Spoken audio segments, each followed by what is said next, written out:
All right. I think I'm live. Let me turn some light on here and maybe that'll help a little bit. I think I'm live now on my second Periscope journey. I'm Dan Weedin.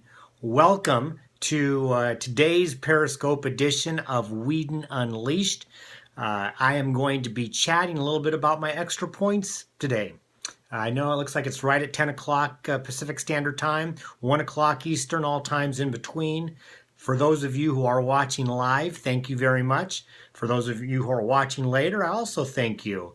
I love this new Periscope platform. It's done through Twitter, obviously, and it's kind of a cool deal. You get a chance to peek in on the day and find out some great information. I've actually enjoyed taking advantage myself as a viewer of some of the different people that I follow, especially around in sports and business. So it's been a lot of fun. So thank you for joining me here. We're going to talk today a little bit about the concept of influence. Influence in a situation, especially in business, where you might have influence over others. For instance, you might be the business owner and you have influence over your employees. You may be a manager or supervisor and you have influence over your direct reports. You might be an executive, same type thing. You might be a sales professional and you're trying to exert influence over somebody else. None of this in a manipulative way. We're talking about influence for the purpose of improving the condition of somebody else, advancing the organization, helping other people by helping them to see how you might be able to help them better. So I'm looking over here at my notes, in today's extra points, I gave the story of Captain Jack. Captain Jack is my Jack Russell Terrier, who is kind of a crazy guy. In fact, I think you might be able to see him here. Sorry about that. There's Captain Jack on his favorite chair. He's sleeping right now, so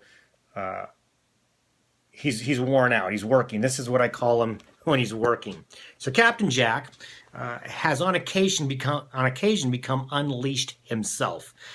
He's escaped. And in one of his escapes a few years ago, he ran out behind our house. And we don't have a backyard. We have a green belt, an open green belt behind us that dips down into a valley. It's actually very beautiful, but it's not really a good place for Captain Jack to go.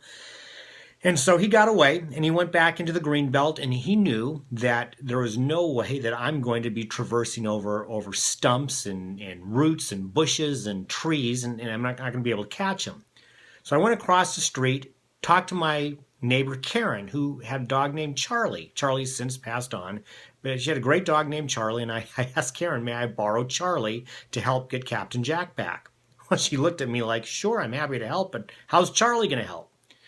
Well, when we got back over, my wife Barb took Charlie in the back. See, Jack knows that Barb's a nice one.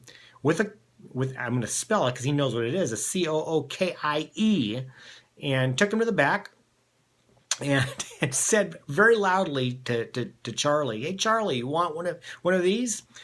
He would jump if I said that now. His head popped up like a whack-a-mole, popped up, and he realized two things. Number one is he doesn't pass up food very often. Number two is there's a little bit of jealousy involved because Charlie was going to get something he wasn't.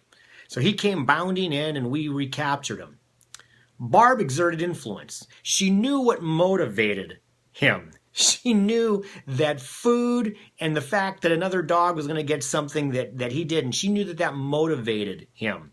And so she used that influence for his best interest. His best interest was not to be in the green belt. It was supposed to be back at home. The point is that what's in it for me applies to you in business. If you are trying to influence somebody, to help them, to help the company, to do something that is positive, if you're trying to exert influence, then you need to understand what motivates others and put it in a perspective that's going to be able to help them. Gone are the days, and many of you who are of my generation, I'm 51, remember the days of going to work and the boss says you're going to do it this way because I said so, because this is the way that I did it, and it's the way I want you to do it. And you have to do it this way. Gone are those days. The command and control, maybe still, some people still may do it, but it doesn't work.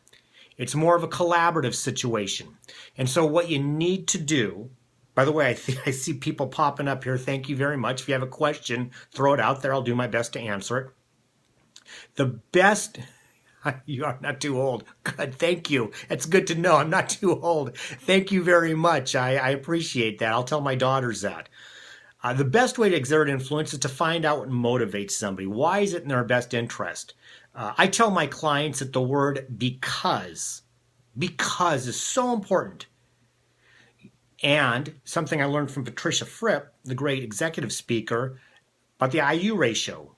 Put in the form of you. You will be helping our company to advance if you do this because.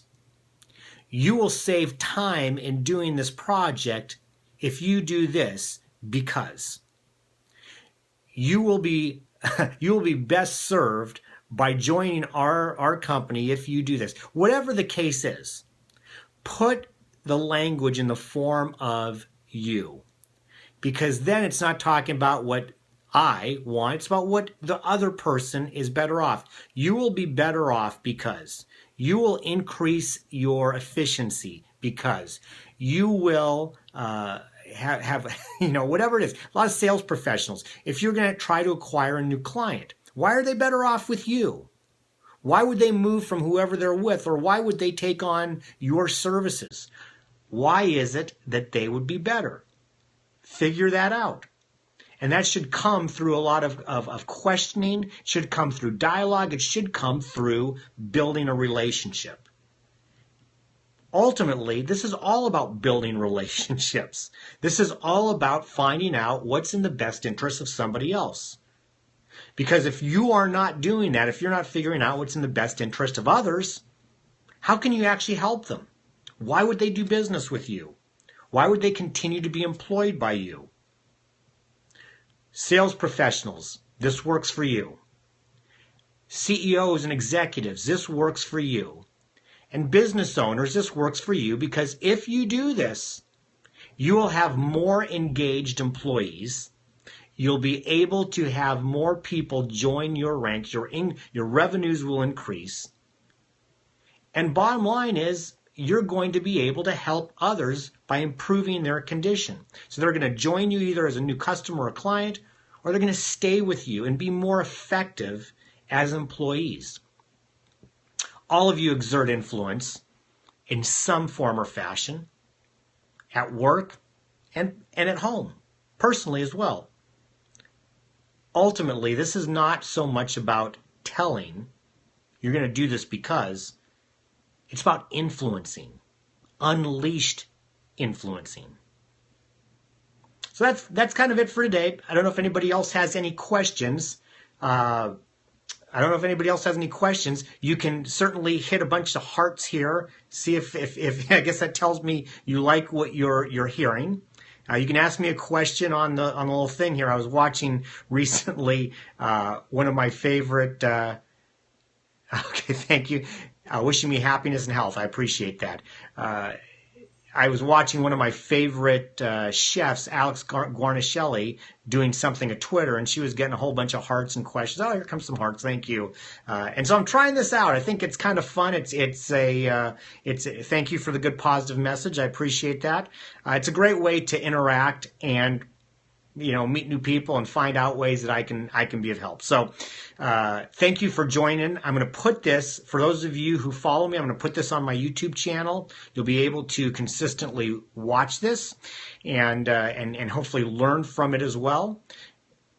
If you would like to follow me on any of those social media platforms, you can go and find me at Dan Weedin. There's not too many Dan Weedins out there. You'll find me. My Extra Points is a newsletter. That's what I usually am going to be talking about. So every Monday, I think I'm going to do this, and I'm going to use the same time frame. 10 o'clock Pacific, 1 o'clock Eastern. We'll do this.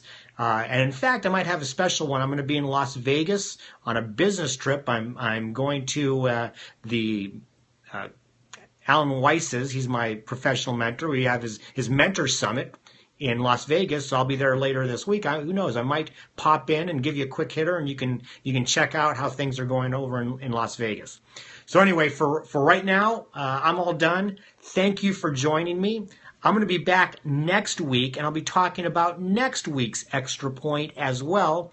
I haven't written it yet, so I don't know what it's about, but plan on joining me. 10 o'clock Pacific, 1 o'clock Eastern for the next Weedin Unleashed. Until then, be well and be unleashed.